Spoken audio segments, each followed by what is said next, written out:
Vous avez sûrement déjà entendu quelqu'un dire « Aujourd'hui, c'est programme zéro ». Ça serait certainement un bon mot d'ordre pour une journée aussi belle comme aujourd'hui. Mais pour certains, c'est impensable. Il y a tellement de choses qu'on a réservées justement pour ce jour-là qu'on aura même peut-être du mal de tout faire. Et puis pour d'autres, eh bien, c'est programme zéro, même lundi, même mardi, et ainsi de suite. Non pas parce qu'il n'y a rien à faire, mais parce qu'on ne sait pas comment faire, qu'on ne sait pas s'organiser, on ne sait pas gérer son temps et on perd beaucoup de temps pour peu de résultats. Et à ce moment-là, ce n'est plus programme zéro, c'est plutôt zéro programme. Est-ce que la Bible parle du temps? J'ai ouvert une concordance et j'ai été effrayé. Il y a à peu près 2000 références à le temps, le jour, l'heure, etc. C'est donc vraiment une notion présente dans la Bible. Et donc il y a vraiment une bonne raison pour aussi que nous nous y arrêtions. Et elle nous donne donc véritablement des indications pour notre gestion du temps. Et d'abord, pour commencer, où nous situons-nous dans le temps? Entre le passé, le futur et le présent, dans quelle région vivez-vous? Certains rêvent du bon vieux temps, chargé de souvenirs agréables, qu'on idéalise même souvent sans s'en rendre compte. Et avec son imperturbable sobriété, la Bible nous dit que ce n'est pas une manière raisonnable de réfléchir. Je n'ai pas retrouvé le verset qui se trouve quelque part dans les Proverbes. En effet, ce n'est guère réaliste de vivre ainsi hors des réalités présentes et dans des souvenirs qui sont de toute façon désormais inaccessibles et donc inutilisables. Et plus prosaïquement, c'est aussi peut-être oublier le temps perdu en dehors de la communion avec le Seigneur avant notre conversion. Et c'est surtout oublier le caractère insultant pour Dieu d'une vie menée sans souci de sa personne sainte, menée en dehors de lui jusqu'à ce qu'on l'ait rencontré, en dehors de son autorité, et surtout sans être conscient de la gravité du péché quotidien qu'on considère comme normal ou même peut-être comme inévitable. Voilà un passé qui, s'il n'est pas déposé dans la repentance devant la croix, qu'il vaut mieux ne pas trop aimer, mais qu'il est impossible et même irrémédiable d'affronter un jour devant Dieu s'il n'a pas été déposé à la croix. Et s'il a déjà accueilli ainsi par la foi le pardon que notre Seigneur a accompli, a acquis à la croix, alors c'est vrai que là, il change complètement de tonalité. Et on peut être vraiment très reconnaissant de ce que le Seigneur ait tout fait pour que le passé ne nous poursuive plus. Et pour qu'on puisse véritablement aussi endosser cette parole de Romains 8, il n'y a plus maintenant de condamnation pour ceux qui sont en Jésus-Christ. Et c'est pourquoi un chrétien regarde en avant et se lance dans le présent avec la joie et la paix de savoir que cette vie est entièrement renouvelée. Ceci pour le passé. Il y en a d'autres qui ne s'occupent que de l'avenir, même si c'est un grand inconnu. Et ils y projettent des espoirs qui jusqu'à présent sont restés irréalisés. Malheureusement, comme le passé, le futur lui aussi ne cesse de courir devant nous et de nous échapper, et il ne peut pas être rattrapé. Et si le passé ne peut pas être réparé, sinon à la croix, l'avenir, bien souvent, on n'aura pas véritablement de moyens de le façonner, ou alors si peu, de l'orienter, ou même simplement de le produire. Et pour la personne qui ne s'est pas placée sous l'autorité de son Créateur, il y a une chose qui viendra certainement dans ce futur, c'est le jugement d'une vie menée en dehors du Créateur, et souvent même contre lui, même sans qu'on le sache, ou sans qu'on le veuille. Mais si la réconciliation a eu lieu, si elle est réalisée, alors la perspective d'avenir est devenue tout à fait autre. Et elle devient magnifique. Et je sais qu'un jour je serai accueilli par mon Sauveur accueilli comme son enfant, pour vivre éternellement en sa présence. Alors je regarde l'avenir tout autrement. Donc un passé ainsi apuré, comme je l'ai dit tout à l'heure, et un avenir illuminé d'une telle certitude par l'œuvre de Jésus, permet de vivre vraiment dans le présent, sans inquiétude, et dans la paix, avec une assurance intérieure que le monde est incapable de produire, et peut-être même de comprendre. Le présent libéré du poids du passé, dynamisé par l'espoir de ce que le Seigneur me réserve, eh bien, ça vaut la peine d'être mon habitation quotidienne. C'est là que je vous invite à vous établir. Et même si l'indifférence et l'hostilité du monde sont une réalité, ils ne peuvent rien en changer. Alors, où est la différence entre les deux? Entre l'environnement du non-chrétien et l'environnement du chrétien. Certainement, le non-chrétien et le chrétien, d'ailleurs, ont peut-être une vie de famille, une activité professionnelle pour le quotidien. Et la différence dans ces choses-là, eh bien, c'est justement la dimension horizontale, et souvent uniquement horizontale, du non-chrétien, qui vit aussi cela avec un sentiment diffus d'insatisfaction. Et alors il faut le combler, il faut combler cette insatisfaction par toujours plus d'activité, plus de bruit de fond, plus d'envie, plus de projets, et toujours moins de temps disponible pour répondre à une demande urgente, pour accueillir une personne ou une rencontre imprévue, faire un acte bénévole, occasionnel ou régulier.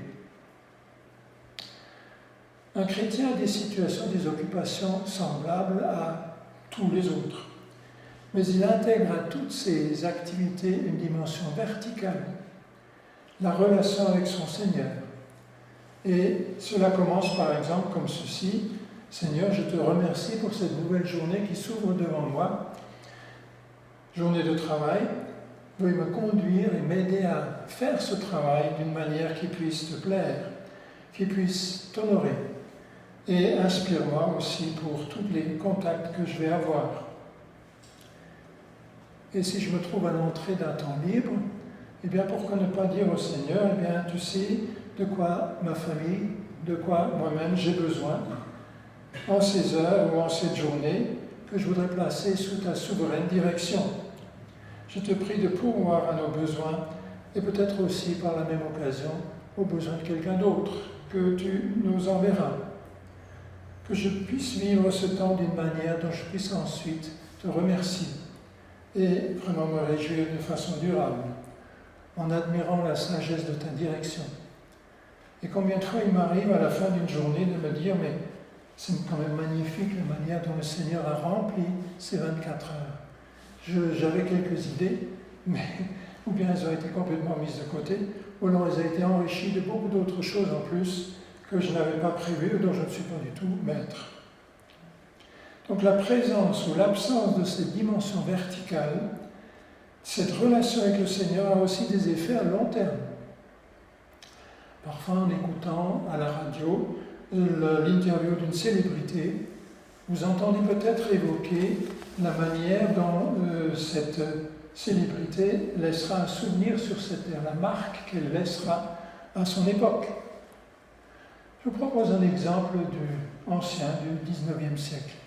Deux personnalités. Napoléon III, Rubens Sayas. Napoléon III, tous les livres d'histoire en parlent, même si ce n'est pas toujours de façon très positive. Rubens Sayas, aucun livre n'en parle, parce qu'ils ne connaissent pas. Napoléon III, je ne vais pas vous dire ce qu'il a fait, vous le savez.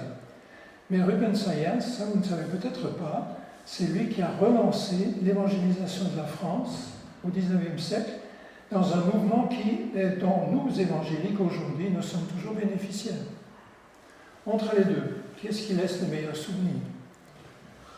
Un inconnu inconnu. Et nous aussi, à notre petite échelle, nous avons aussi laissé un héritage. Quel sera-t-il? C'est de notre attachement à notre Seigneur que découlera la réalité, la qualité et l'utilité de cet héritage pour ceux que nous laissons derrière nous. Alors à propos du temps, il faut aussi que je mette de côté quelques idées fausses. La fameuse phrase que tout le monde a entendue, le temps c'est de l'argent. On déclare volontiers ça dans notre société commerçante, où tout se monnaie et tout se quantifie. Mais alors si c'est bien vrai, pourquoi est-ce qu'il y a cette énorme différence entre des riches et des pauvres qui tous ont 24 heures dans la journée? Et puis, faire un détour pour rendre service à quelqu'un, un service gratuit par amabilité. Écouter quelqu'un pour peut-être lui éviter une erreur, le remettre d'aplomb dans la bonne direction, je crois que c'est beaucoup mieux payé par un beau sourire ou par une poignée de main franche et sincère. Autre problème. Au lycée, j'avais un collègue pour qui la grande appréhension de toute l'année, c'était, devinez voir, les vacances. Que faire de toutes ces longues périodes de temps en dehors du travail? Il y a ainsi des gens qui n'ont pas suffisamment de munitions pour, comme ils disent, tuer le temps. Est-ce que le temps, c'est un nuisible dangereux qu'il faut éliminer? Ou est-ce que le temps est en fait plutôt un cadeau à exploiter pour soi-même et pour le prochain? Un philosophe du début du dernier siècle disait que le véritable temps, c'est le temps vécu. C'est-à-dire le temps dont on a fait quelque chose d'utile ou d'agréable pour soi-même ou pour les autres. Demandez à Dieu de vous inspirer pour cela et soyez à son écoute. Il a cette spécialité de répondre à quiconque lui parle, lui demande, avec la volonté de lui obéir. D'autres personnes n'ont jamais le temps. Jamais le temps pour ce qu'on leur propose. Et surtout pas si vous leur proposez de réfléchir à Dieu. Et or, celui qui n'a pas de temps pour Dieu risque fort aussi d'en avoir pas pour les hommes. Il n'en a finalement peut-être que pour lui. Et prendre du temps pour une personne, ça peut être beaucoup plus important que de prendre de l'argent pour elle. Et au jour du grand bilan final, eh bien, il faudra bien répondre de l'emploi que j'aurais fait de ce cadeau du Seigneur qu'a été le temps, répondre avec des arguments non pas capables de me convaincre moi, mais de convaincre le Seigneur que c'était justifié comme ça. Et là, je ne voudrais pas avoir besoin de faire cet exercice-là. Dieu n'a pas une mentalité de commerçant. Une autre expression, vivement la retraite, j'aurai enfin du temps. Ça fait 20 ans que j'y suis, j'attends toujours la retraite. C'est assez courant, une erreur qui concerne la gestion du temps. Après tout, les 24 heures journalières n'appartiennent pas toutes à mon patron. Il y en a quand même qui sont à moi. Et l'agenda, qu'est-ce qu'il remplit? C'est quand même largement moi. Donc c'est plutôt une question de savoir dire non parfois, ou alors la question de savoir distinguer l'essentiel du secondaire. Tout le monde sait qui a été Winston Churchill. Voilà un homme qui pendant tout un temps a été avait la charge non seulement du Royaume-Uni, mais de l'énorme empire colonial de l'Angleterre. C'est aussi un homme qu'on pouvait rencontrer en train de pêcher, en train de peindre quelque part dans la nature. Il avait le temps de recevoir des gens, il a écrit des livres, il conduisait son propre avion. C'est un ancien pilote de la Première Guerre mondiale. Et pour finir, qu'est-ce que c'est que le temps mort? Vous ne l'avez jamais enterré, j'espère.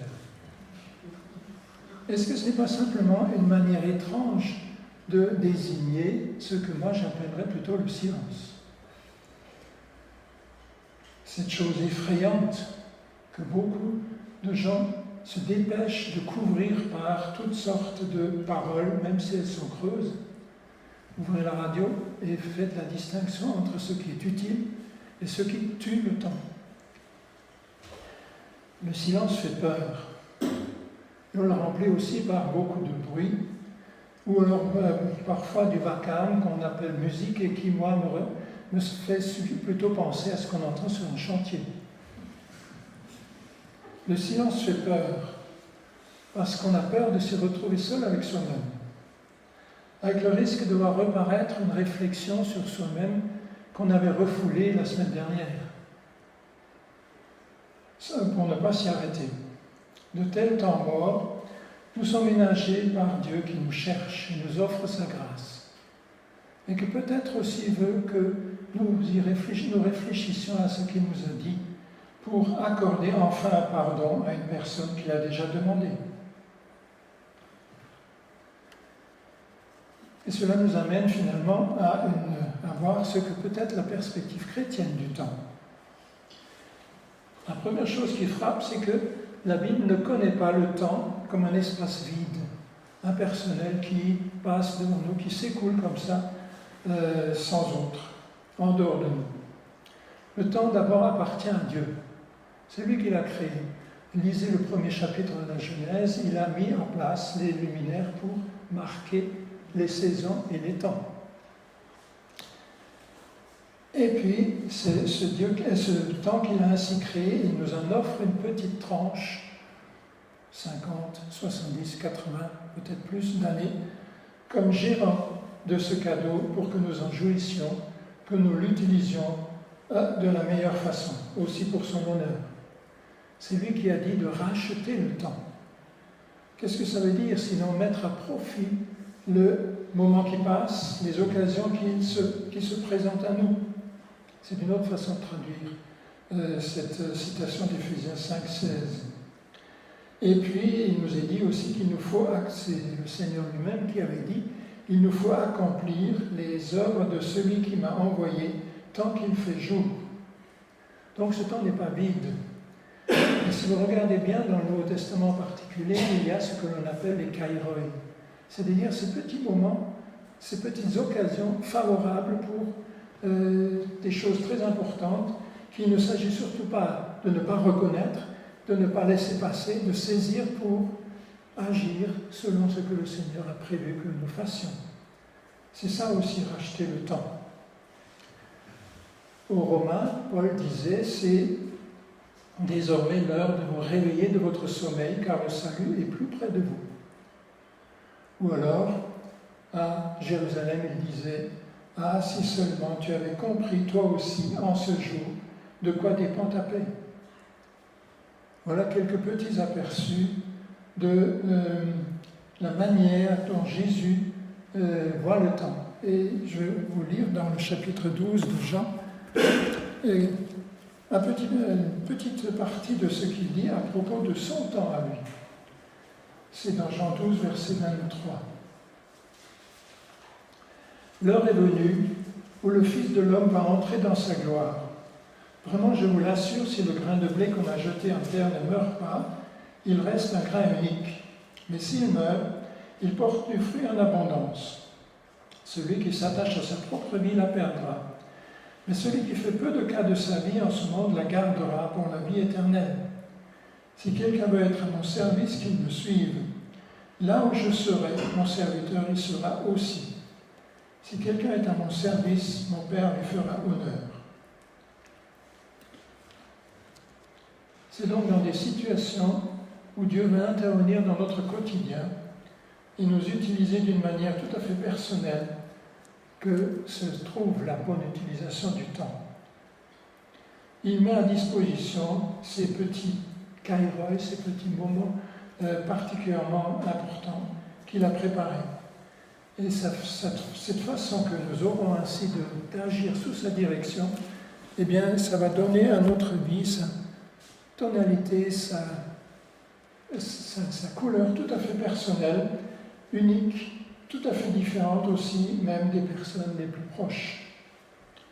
Ce temps orienté sur Dieu, comme sur une boussole, comportera aussi des plages de repos. Je ne veux quand même pas laisser cet aspect de côté. Des heures pour lesquelles, eh bien, il y a par exemple en allemand un mot tout à fait unique Qui est-ce qui saurait traduire en un mot le mot Feierabend? Impossible. Parce qu'il y a à la fois la notion de soir, bien sûr, ça tout le monde le comprend, mais de Feier. Est-ce que vous considérez que le soir, quand vous arrêtez votre travail, vous entrez dans un temps de fête? Eh bien, c'est une manière allemande d'aborder les choses tout à fait étrangères au français. Je suis entre les deux. Donc c'est un temps qui peut aussi être comme ce matin, l'heure ou les 2 heures que nous avons mises ainsi de côté, dans un jour dont lui-même nous a dit qu'il lui est réservé. Genèse 2, verset 3. Là, je peux cesser le travail, prendre du temps pour moi et pour les autres, en le commençant par cette rencontre que nous avons en ce moment avec notre Seigneur, notre Père Céleste, et mes frères et sœurs en Christ. Un temps où tout redevient possible, même le silence, un temps de recueillement où l'on se rééquilibre en se recentrant justement sur le Seigneur qui est la source de notre vie. Et ainsi le jour présent, le maintenant, il y a dans le Nouveau Testament un certain nombre de maintenant qui sont particulièrement importants, avec son ou ses occasions offertes. Eh bien, c'est une petite étincelle très courte dans l'énorme splendeur de l'éternité dans laquelle le Seigneur nous attend. Une éternité que l'enfant de Dieu, pardonné, régénéré par la croix, peut envisager non seulement sans crainte, mais avec une impatience, comme Paul le dit à un moment donné, de se retrouver enfin avec son Seigneur. Donc je peux envisager l'avenir avec une vraie assurance, vivre éternellement. Essayez donc de réfléchir à ça pendant quelques minutes. Vous allez prendre le vertige avant d'avoir fini. Vivre et agir encore dans la présence de celui qui est la vie même et qui s'appelle l'Éternel. Je dis bien vivre et agir encore. Un collègue m'a un jour dit, mais est-ce qu'on va encore travailler là-haut? Oui, parce que, souvenez-vous, quand nous avons parlé du travail, nous avons vu que le Seigneur a dit que l'activité, c'est le précieux trésor de l'homme. Vivre dans un environnement où rien de mauvais, où rien de décevant n'a jamais eu accès. Voilà notre perspective d'avenir. On a du mal à se faire une idée un peu consistante de cela, mais on peut en être sûr et heureux d'avance. C'est une promesse de Jésus. Je vous rappelle ce que Jésus a dit au début du chapitre 14 de Jean. Et il y a quelques notions communes à ce que j'ai lu il y a un instant. Que votre cœur ne se trouble pas. Ayez foi en Dieu. Ayez aussi foi en moi. Dans la maison de mon Père, il y a beaucoup de demeures. Si ce n'était pas vrai, je vous l'aurais dit. En effet, je vais vous préparer une place. Et lorsque je vous aurai préparé une place, je reviendrai et je vous prendrai avec moi, afin que vous soyez vous aussi là où je suis.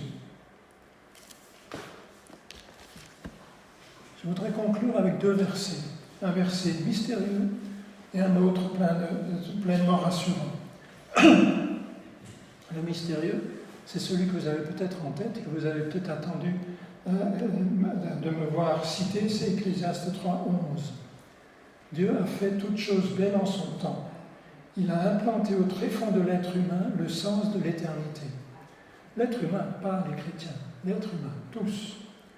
Et pourtant, l'homme est incapable de saisir l'œuvre que Dieu accomplit du commencement à la fin. Du commencement à la fin, effectivement, c'est très long. Il faudrait là l'intelligence de Dieu lui-même. Mais c'est un fameux programme pour ce temps infini que le Seigneur place devant nous. Et pour l'instant, redisons-lui toute notre confiance à l'exemple de David qui, au psaume 31, 15 à 16, dit « Maintenant, ô Éternel, je me confie en toi. Je dis, c'est toi qui es mon Dieu. Mes destinées, ou bien mes temps, sont dans ta main. » Je vous invite à prier.